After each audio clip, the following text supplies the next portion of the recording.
Coming up, we have a poet. Bike music. Yes, and we have my first protest, so stick around. Oh boy, yeah, we YoTV, we back here. Youth culture, youth voices, youth power, coming at you. What's happening, we YoTV out here? Before we go any further, I have to big up the magazine, Youth Outlook.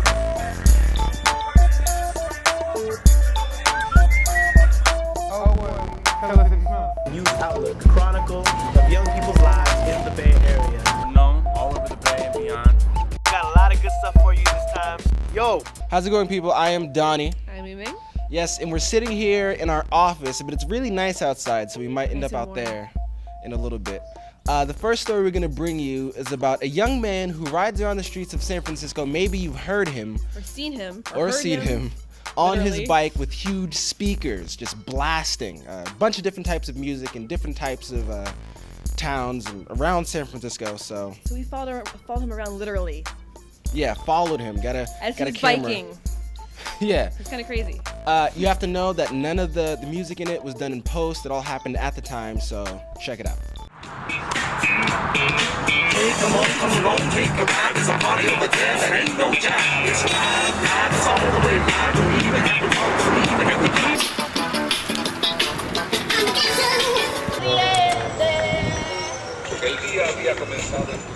Mi pupila, caigo como un par tempranito, temprano a la orilla.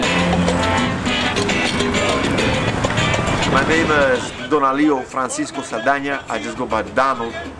I like Donald like the duck, which makes it a lot easier. And I'm born and raised in the Fillmore, San Francisco. Grew up off of between the Linden Projects and Page Projects. And I was influenced dramatically by black music. And when I say black music, I don't mean African American, because not all blacks are African American from the United States. There's black people all over the world. Again, so there's a lot of people who don't understand the different cultural diversity, which is San Francisco. My neighborhood, I bike around all over San Francisco, so I mean, mainly though in the Mission District because I work and live around there. So I sometimes mix up between reggaeton, salsa, merengue, because there's some areas that I know that there's more Mexicans and Central Americans, and so I know that they like more of the merengue, Caribbean style, so I'll play that more, and this more music like this. You know, some of that reggaeton. Test this out. So I got all my music out here, you know, like my whole entire music collection. I switch it up in the neighborhoods. It's all on here. This 30 gigabytes, you know, I have over 500 CDs in this little thing. I can flip it from R&B to hip hop to reggae to salsa to merengue to timba to reggaeton to reggae to French music to African music to Irish music to whatever I want. You name it, I got it, except for country, because I don't really like country. That's only one music I probably don't play at all ever, because I don't like country, so I don't play that. But when I hit up more of the Cuban spots, like on 24th Street in Mission, the corner of that, or the corner of 16th and Mission, I know a lot of Cuban OGs, and they like a lot of timba music, and timba sounds a lot like this right here.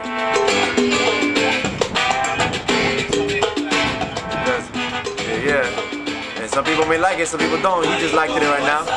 So, I mean, some people like it, some people don't, but I don't play it for the people who don't. I play it for the people who do like it, because everybody has a music, everybody has a song that gets them moving, gets them jamming. And my philosophy of life is I want to get anybody moving and everybody moving.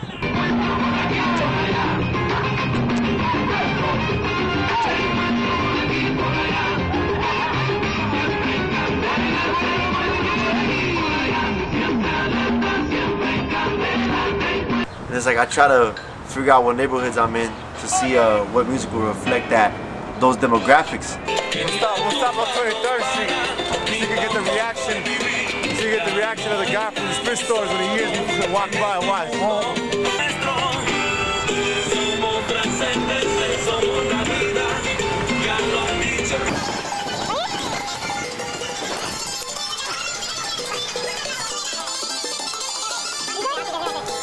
Alright, this is how it goes. I seen this dude cruising down the street on a bike. It's like, this guy knows what good music is. Every time I see him, he comes in, buys his cell phones off me. I was like, just click on it. I always slap a good. He just gave me a CD, like 50 CDs from Cuba. He's got good taste in music, this guy. Yeah. I'll do what I can. This is the source. This is the source to all the good music right here. I'll do what I can, baby. I'll do what I can. Hooking up the mission. I'm actually about to go up there and upgrade my cell phone real quick, so let me get back to you though, man. Let me get back to you. Oh, these speakers here, I'll get them later. I got these over at I got them online off of Amazon. You can get them off eBay. You can get it off of eBay also, and Amazon, and you can get them cheap, maybe $80 now. For a while they were $200 because of technology. You have to get these patent pendings and the shipping to bring it from Europe and Asia to the United States. But they're pretty cheap now. It's maybe like $80 to $100, and it has over 40 watts of power, and it slaps pretty loud. It's as loud as a home computer desktop speakers, because that's what they essentially are, computer speakers, digital speakers, with the exception that they're battery powered. It reaches over 20 decibels, which isn't necessarily legal on streets at nighttime after 7 or 8.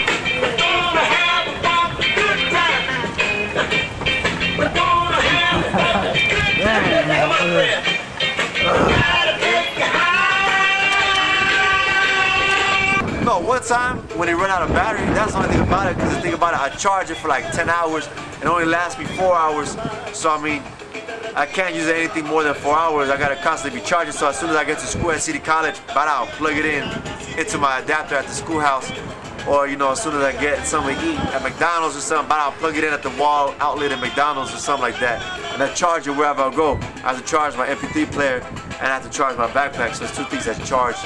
So I have it for, you know, my rides all over the city.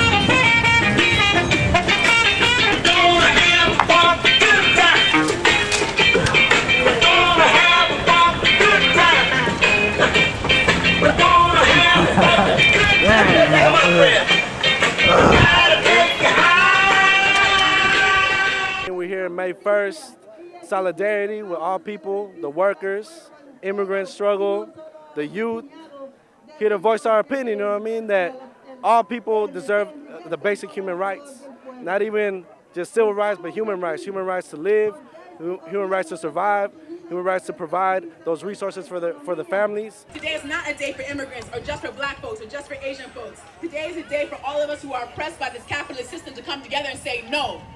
May 1st is May Day, which comes out of the struggles of workers and poor people in Europe, and is spread around the world, much like some of the ideas that came out of Europe in terms of socialism and communism also spread at the same time. It's a time for us to recognize the power of working people, our power to be able to create life, to bring it to a stop, and I feel like it's a day for us to also now in this new iteration of May Day as an Immigrant Rights Day, to come together as communities of color to support one another. May Day is like, it's supposed to be a spirit of what makes our country run, but because America doesn't celebrate it, it's basically America having slapping us, you know, in the face, telling us, yeah, you know, it's workers is what makes the country run, but we don't really care about you. May Day to me means being solidarity with workers around the world, and being solidarity with being able to understand that everything that we have right now, the 8-hour work days, working 5 days a week, or those basic necessities are always things that we fought for. And we always have to remind ourselves that people died for the basic things that we have today. Hoy es el día que decimos no. No, América, no vas a deportar a nuestros seres amados. No, América, no vas a dividirnos entre los morenos y los latinos, entre los mayores y la juventud. No creemos tus mentiras, América. Porque esto no es tu país. Esto no es tu país porque nosotros mismos construimos este edificio. Nosotros mismos cuidamos de tus bebés y les damos el alimento que comes cada noche. Entre los chinoamericanos, la raza y la gente negra, nosotros somos América. Sin la gente de color no hay nada aquí sin el mal olor de odio y opresión. I'm a Black American. My folks are from the U.S. I'm descended from African slaves who were taken and brought to the United States. I learned Spanish because I think it's really important for us to be able to communicate with the Black people of all places of origin, and also as a way to build solidarity between Black and Latino communities who have such twin heritages here in this nation. We build these buildings, we grow your food, we raise your children, and you will not tell us when and where we can be at any given time. Between the Asian Americans, the Native folks, the La Raza, and Black folks, we are America. Without people of color, there's nothing left here but the stench of oppression and hate. And because of this, I say immigration is not our biggest issue, because amnesty is a human right. Of course we deserve amnesty, but what is amnesty worth if we can't get a decent job? What is it worth to have a city of sanctuary if it's $2,000 to rent an apartment for your family? I would just say for anyone who doesn't know what's going on, just be aware, be conscious, because your non-action has consequences. Well, May Day is International Workers' Day, and it's really a sad tradition because it was born in the United States, born to show workers' solidarity around the world, and really it's one of the only countries in the world that has the lowest celebration of it. And the history of May Day is absent from the working class precisely because the organizations that are needed to be built that don't exist right now haven't been able to carry on those traditions. And so that's what I mean when I say it's on our generation to bring that back. It's our generation that has to really stop being the spectators and watching their world go by them, and they have to begin to organize and bring back May Day so that people actually know about it. And it's great that it's becoming part of an immigrants' rights tradition too, and I think hopefully in a couple of years we'll see thousands of workers across the country come out, and we could start to really build the kind of traditions that it was based on. Well, May Day to me is a reminder that the struggle still continues, that that fighting for justice, social justice, is still something that's prevalent in our neighborhoods, and it doesn't stop, and we got to continue that struggle. Our ancestors and our parents did not suffer like this, did not struggle like this for us to have so little. They did not struggle like this for only a tiny fraction of us to be able to live out our dreams. And my heritage is the Black one. It's a heritage of resistance and of pride. And every single one of us comes from a different resistance of heritage and pride. And we have the same responsibility to improve this world for our future. And like Mumia Abu-Jamal, revolutionary, says, we are on a move because the struggle never stops. In honor of Poetry Month, we've been bringing you a lot of really cool stuff about poets, and we're not going to stop that. Next, we're going to bring you Shanaka Hodge. She works with Youth Speaks, and she's also a poet. Well, yes. Obviously. She has her own book called Girls with Hips. She was also on Def Poetry Jam on HBO, so check her out. Watch it. And I've been a writer for pretty much as long as I can remember. My father used to give me these journals every year for my birthday, like a birthday present and a journal. And I really rejected the journal, so I'd write like a poem and then cast it aside. So I have all these books with just like the first page filled. But when I was 12 or 13, I started participating in the Oakland Public Schools Oratorical Fest. And then in the 9th grade, I met Youth Speaks, which is a poetry organization, and they came into my classroom. I started writing poems of my own, and I'd already been doing, the oratorical competition with other people's poems, so it was a pretty natural step. I'm most comfortable in poetry. I've been leaning towards shorter poetry, so where I used to write, 5 pages, I'm writing 7 to 10 lines now. And that's kind of like my comfort form. What I'm most interested in writing is not what I'm most comfortable with. I'm most interested in doing the things that challenge me. So screenplay, stage play, and novel. I'm working on a novel right now. When Youth Speak started in '96, there was very little poetry in the schools, and technology, '96 people were just really coming off of car phones, like cell phone technology was just coming out. Palm Pilot hadn't really popped yet. And you know where we are from there technology-wise. I can also say that in those 10 years, every student we talk to in the school says that they're a poet or an MC. People are writing books and publishing them. We served in '96 roughly 300, 400 kids. Now we serve over 40,000, all who say that they're writing on a daily or on a weekly, if not daily basis. Log on to our website, www.youthspeaks.org, if you're interested in joining Youth Speaks. This is from Maya, who I miss the most when she calls for no reason. I spoke to my younger sister on the phone today.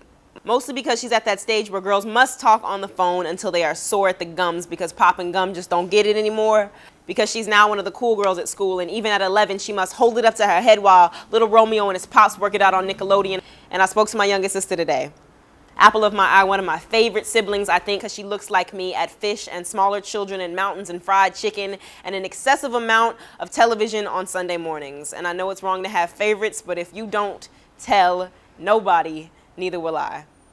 She calls me knock and said, "You have to write about home, you should write about me." And I said, okay. So this is the promise I made to her, which I swear I will keep, because mostly I feel her world sliding into teenage entropy like a mudslide, and a good deal of my world there was built on things people promised me but could never deliver. So I tell her I will call and call when I say I will, and I never forget her birthday and never forgive myself if I do. I spoke to my youngest sister today, and I keep on kicking myself for talking so much, because she's 11 now, will grow to be 12, 18, 26, and like me will grow thighs and firm and rooted, and ignorant folks will make her guess how truly beautiful she has always been. Have you seen my sister's eyes, or what she goes searching for in the dark? She doesn't have nightmares of goblins or witches, but is terrified of men in white hoods and movies about the 60s and 50s and 40s, and cannot sleep a wink for weeks. And I curl next to her in bed, our bodies so similar. I hold her close enough to me that her hair gets tangled in my mouth, keep her trembling right hand steady, unable to say, "Quiet, sister." These things are in the past, but ready to keep them from shaking too hard. And I spoke to my younger sister today. From so many miles away, she didn't have much to say, like her older sister, who wants so badly to warn her and protect her, and we become like tourists in each other's backyards. All right, so this month, the Olympic torch came to San Francisco, and our very own Donnie Lumpkins was able to see the madness that ensued because of it. So, yeah, and it was madness. What you get to see now is kind of my thoughts and my kind of point of view of what was going on. It was pretty crazy for my first protest, so watch that now. It started at the ballpark. Me and about 1,000 people standing around on a beautiful sunny day waiting for something to happen. On the news the night before, it was reported that the torch was coming this way. So people lined up behind barricades with their flags in their hands and their causes in their hearts. The majority of them seemed to be pro-Tibet, though there was some people in green shirts pleading their case for a safe Darfur. Young and old alike, the protesters were in full force. After a while, it became clear that if the torch was in San Francisco, it was not coming through here. A few people gathered outside a fried chicken joint to watch a TV. The closed caption news showed a helicopter's view of a place no one on the sidewalk recognized. Even the newscasters seemed confused as to what was going on. All the different protesters began to disperse and head towards the Embarcadero. We are now driving down to the Embarcadero. There are a lot of people down there. A bunch of people look like they're moving to the left where the torch is underway. It's moving from what we hear on news radio. On my way over there, I did hear some women yell, "It's on Valencia, the torch is on Valencia." But I disregarded it as hearsay. Plus, there was a huge group of people ahead of me I could see at the Embarcadero, and it looked like that was the epicenter of the fray. As soon as I stepped into the vortex of the crowd, the sun was immediately eclipsed by the red and the white flags, people with Tibetan flags, people with the Chinese flag, and it kind of tinted everything in a weird shade of pink. And I'm not talking about the pretty, happy pink. I'm talking like the pink of the inside of people's yelling mouths, and the pink of people's cheeks when the heat of the moment, the heat of the day, and the heat of the protest just mix all into one. At first, all eyes were on a guy trying to put a pro-Tibet sign up on a column. But as soon as he got the sign up, someone ripped it down. But as soon as he ripped it down, someone ripped a flag out of his hands, and there was some fighting and some bustling going on after that. None of the voices of the words were discernible. There was just a loud din of screaming for a while. Photographers tried to get the shot. Cameramen shoved their cameras into people's faces. In the midst of the madness, the respective sides chanted very loudly. It kind of sounded like this.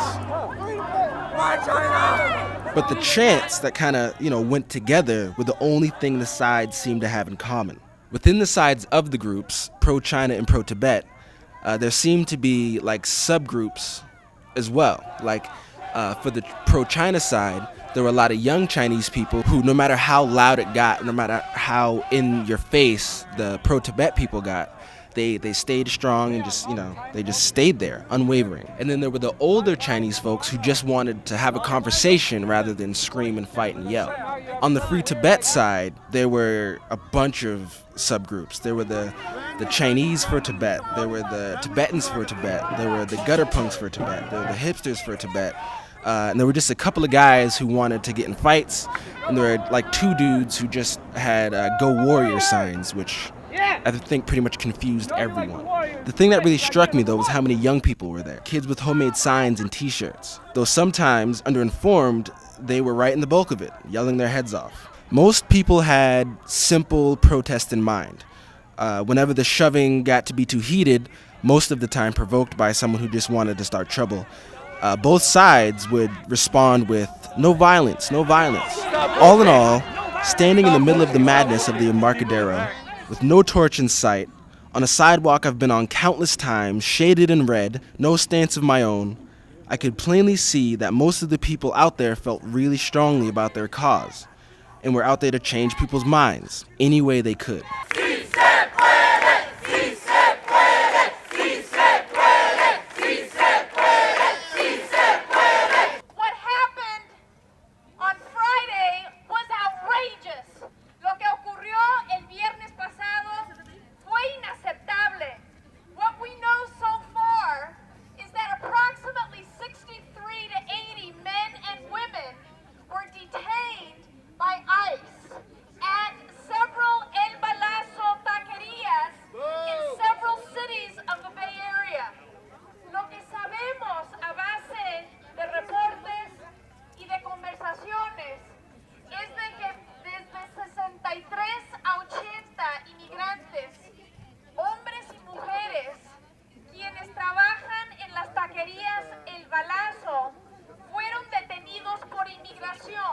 We need to support all the people in our country.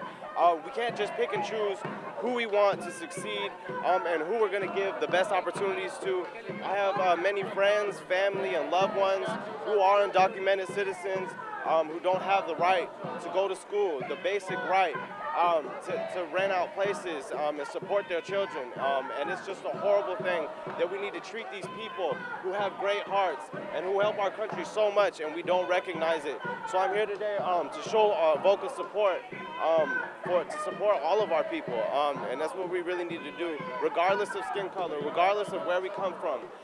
Because we need to go back to our roots and to figure out how we really got started. And this is really the beauty of everything about America, is our beauty is in our diversity.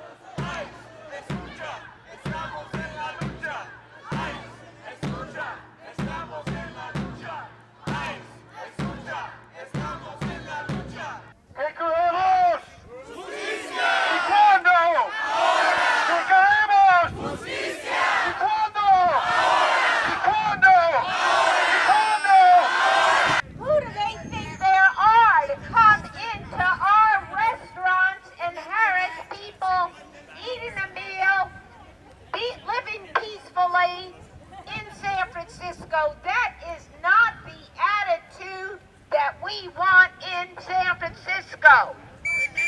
San Francisco established itself as a sanctuary city. Are we a sanctuary city? Are we a sanctuary city? Our next story, we're going to bring you happened around right around here, this area. Yeah. And it's about a young person named Eric who's getting out of jail to a recession. What do you do when that happens? Because there's no jobs, food is overpriced, gas is insanely It's up, astronomical like out of $4 this world. for something. So check his struggle out right now. New TV. After doing 7.5 years and getting back out here, it's like being born again, you know? It's like you need somebody to hold your hand sometimes and let you know, like, this is how things works out here.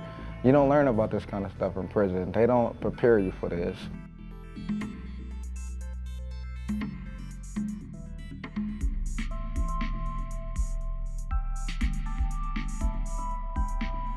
Like I said, it's a recession maybe for the middle class, but it's like real depression for the poor. And a lot of people just haven't figured it out. When I came home last time, people have money for me. Actually, like, here, you get on your feet, you know what I mean, to assist you until you get you a nice job. This time, you didn't see that for nobody. Nobody offered, you know? And it wasn't because they was being stingy or selfish or nothing, just pretty much it's hard for everybody, you know? I even had one cousin that asked me for some money. I'm the one that just got out with $200. Just being in there, you know, we feel the recession too, due to, you know, family members cannot just simply send you money anymore to take care of your needs, you know. It comes times when you're down to your last deodorant, your last toothpaste, and you're wondering, man, what I'm gonna wipe my arms with or how I'm gonna brush my teeth. I knew I was coming back out here too. I knew it was gonna be a challenge. I gotta buy my toilet paper now, and I gotta buy 3 meals a day. And I gotta budget my money. I gotta budget time. I gotta be here. I gotta make things happen for myself. Nobody's gonna make it happen for me. You're so limited, you know, by out of bounds signs everywhere. You can't go, you only can go so far and you gotta turn back around. Your war is small, now you're back out here on a war with no limitations, you know. It really takes like a month or two for that to get out your system, man. It's like bad food, man. You gotta this shit out first, man. It is hell in jail. It's hell. And I mean, not just physically, you know what I mean, and emotionally, you know. Just like I say, people, family can't be there for them, you know. Sometimes you go years without hearing from nobody. You're lonely, you're by yourself. I come from a family to where we used to have family gatherings every year. And now you don't see that no more. It's like people having their family gatherings with their little immediate families now. And people are having issues that they're not trying to let go, you know. And it got a lot to do with, you know, the situation, the economic situation. They're pretty much, you know what I mean, struggling with kids, you know what I mean, and bills.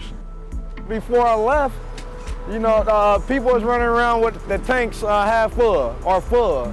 Now you get in people's cars, you know what I mean, you ride around, you know, and the arrow is towards the east side, you know what I mean? My plans for a car, when I finally do get a car, it's going to be something that's going to be real light on gas, you know? That's part of the budget, that's how you make it, you know?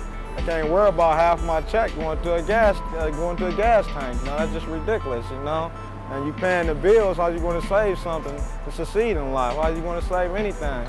Most definitely the marijuana shop right there. You know, San Francisco is real big on that, man, you know? But, you know, also I see a lot of new buildings, you know? A lot of streets seem like they didn't, you can see the difference in the streets. You can see it seems like it's more tilted, and you see how it's improving. At the same time, you see how it's destructive. It's maybe hard out here right now, and for a person like me getting out. And it's maybe going to be a struggle, and I maybe can't have everything I want to have. And I might be crawling while I'm seeing everybody else is walking. But at the same time, there's always people that's worse off than us. All right, Yo TV, we had fun this episode. We saw a lot of different people. No torch from Olympics, but we saw a lot of protesters. I hope you guys had a good time. I hope you guys learned something. We like to bring you this type of stuff so you can expand your minds, learn good stuff, you know, be a part of Earth, be a part of the stuff. Live, grow. Be, exactly. Do. So we're gonna leave you until next week, but while we do that, think on the stuff you've seen, tell your friends, send us some stuff. And check out youthoutlook.org. Exactly. And Yo Blogger on YouTube. A lot of good stuff on there. We'll see you next week. Donnie's texting someone special. Donnie's talking to Chris and Silvana. He's in a torrid love affair between the two. He can't decide who he loves more.